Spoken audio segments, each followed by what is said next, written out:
పట్టుకుంటారు. మీ Instagram feed చూస్తేనే మీ mind set ఎలా ఉందో చెప్పేయచ్చు. చెత్త కంటెంట్ అంతా మన దగ్గరే ఉంటుంది. నన్ను తిట్టుకున్నా సరే చెత్త మొత్తం మన దాంట్లోనే ఉంటుంది. మళ్ళీ మనం వాళ్ళని కామెంట్ చేయడం, దాన్ని మళ్ళీ వాళ్ళు సపోర్ట్ చేయడం ఎంత వరస్ట్గా ఉందంటే అంత వరస్ట్గా ఉంది. ఇప్పుడు మనం world safest country for women అంటే ఇండియా రాదు, ఇప్పుడే కదా ఇంకెప్పటికీ రాదు. ఎందుకంటే ఎలా ఉంటే most dangerous country for women అంటే ఇండియా నెంబర్ 1 వచ్చేలా మీరు చేస్తారు ఖచ్చితంగా. Mark my words. ఇండియాలో అమ్మవార్లను పూజిస్తాం, దేవతలను పూజిస్తాం, కానీ ఇండియాలోనే ఎక్కువ ఉమెన్ మీద ఈ criminal attacks and other activities జరుగుతున్నాయి. ఎందుకు మీరు ఎవరన్నా ఆలోచించారా? వేరే కంట్రీస్ లో అంత పెద్దగా ఎందుకు జరగట్లేదు? మనం రెస్పెక్ట్ అన్న పేరుతో డిస్రెస్పెక్ట్ఫుల్ గా మనం బిహేవ్ చేస్తున్నాం వాళ్ళ మీద. ఈ రెస్పెక్ట్ ఉమెన్ తక్కువ తాటగరా అని చెప్తారు, అవన్నీ సొల్లు. అవి ఆపేయండి ఫస్ట్.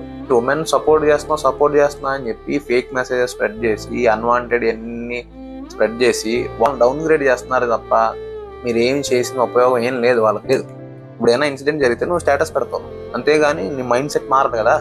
ఇవన్నీ జరిగాక మనం స్టేటస్ ఎందుకు పెడతాం? ఫస్ట్ ఆఫ్ ఆల్ మన అందరం మారాలి.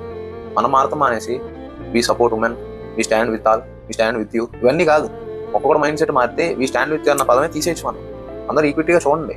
అవన్నీ మానేసి వాడు చెప్పిన స్టేట్మెంట్, వీడు చెప్పిన స్టేట్మెంట్లు వ్యూస్ కోసం, రీచ్ కోసం, వాళ్ళ అటెన్షన్ గ్రాప్ చేయడం కోసం వాళ్ళు మన మీద పోర్ట్రే చేస్తున్నారు. సో ఈ స్క్రాప్ అంతా వదిలేయండి. ఇప్పుడు ఈ డ్రెస్ అన్న టాపిక్ 1 సెక్టార్ లో ఉన్నది, ఈ 99% సెక్టార్స్ అన్నట్ల మీద ఎందుకు రుద్దుతున్నారో నాకు అర్థం కావట్లేదు.